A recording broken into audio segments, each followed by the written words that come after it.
Giving with Gabriel. Beau's Christmas Wish by Amanda Bair Jean.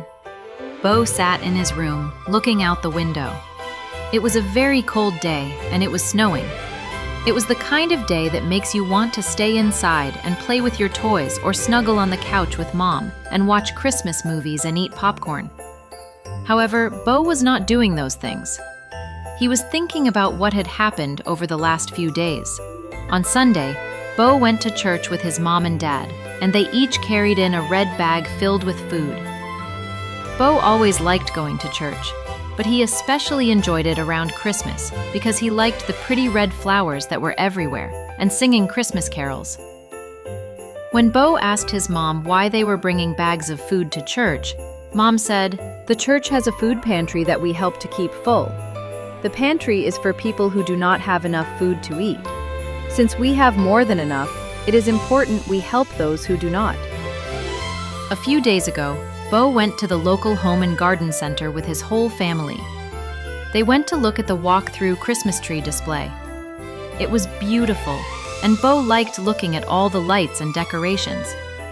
Some of the displays even played music and had characters that moved. When they were leaving, there was a lady standing outside the door next to a red bucket, and she was ringing a bell. Beau's grandfather gave Beau and all of his cousins money and asked them to put the money in the red bucket. When Beau asked him why they were putting money in the bucket, Pop said, "This money goes to an organization to help people who have fallen on hard times. Some of them do not have enough food or a place to live. Every little bit helps until things get better." Yesterday, when he went with his dad to run some errands, they took bags of clothes with them. When Beau asked his dad what they were doing with the clothes, Dad said, "We are dropping them off to be given to people who do not have enough clothes. It is especially important in the winter that people have warm clothes and coats to wear. Son, we have been very blessed, and we have a nice home to live in, plenty of food to eat, and clothes to keep us warm. It is important that we remember our blessings, are grateful for them, and also share our blessings with others." As Beau sat in his room, he thought about what he had learned. And if there are people who do not have a place to live, or enough food to eat, or even warm clothes to wear on this cold day, he thought that there must be children who do not have any toys to play with. This worried Beau. He wished all children could have toys to play with, but he did not know what he could do to help, since he was just a little kid himself. And suddenly, he got an idea. "I know what I can do.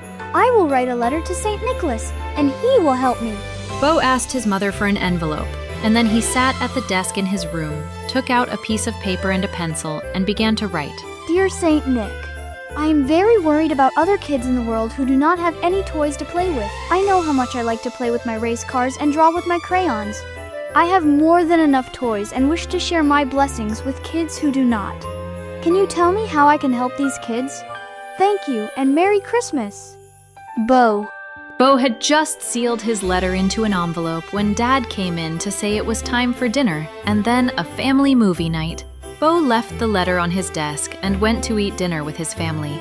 After watching a movie and having a bath, Beau crawled under the covers of his bed and Mom tucked him in. As she kissed his forehead, he thought, as he yawned and closed his eyes. He would give her his letter tomorrow morning, and she would mail it for him. Beau quickly fell asleep, and he began to dream. The air in his room seemed to shimmer with magic, and a light breeze began to swirl around the room, and with it, the letter to St. Nick. It swirled around and around the room, beginning to softly glow as it rose toward the ceiling. Suddenly, it disappeared. The air stilled, the room became calm, and Beau peacefully slept on. The next morning when Beau awoke, he sat up and rubbed the sleep from his eyes. The smell of bacon drifted his way, and he thought Mom must have started cooking breakfast. His stomach growled, and he got up to get his letter to St. Nick and go eat breakfast. When he walked by his desk, he saw his letter was no longer there. Mom must have taken it with her last night, he thought, as he made his way to the kitchen. Beau ate breakfast with Mom and Dad. It was delicious. Mom made her cinnamon rolls, which are one of his favorites. After breakfast, everyone put on their warm clothes and boots and went outside to play in the snow. Beau wrestled with his dog, built a snowman with Dad, and made snow angels with Mom. Beau played outside all morning. Then they all went inside and had soup and grilled cheese sandwiches for lunch. After they ate, Beau brought out his board games, and they played games all afternoon. After dinner, Beau and Mom read books until it was time for bed. Beau had a very fun day, but he could not help but be sad and worried about the boys and girls who did not have toys and games to play with. As he drifted off to sleep that night, he hoped he would hear back from St. Nick soon. That night, as Beau slept, the air in his room once again began to shimmer with magic and a swirling breeze. A small light began to softly glow near the ceiling where the letter had disappeared last night. The breeze began to calm down, and as it did, the soft light drifted toward Beau's desk. As it got close to the surface of the desk, the light began to twinkle.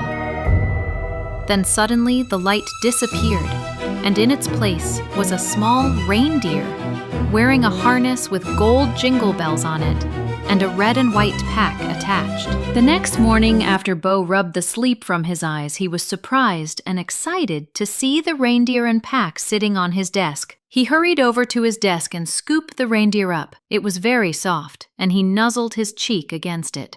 He quickly opened the pack and pulled out a letter with his name on it.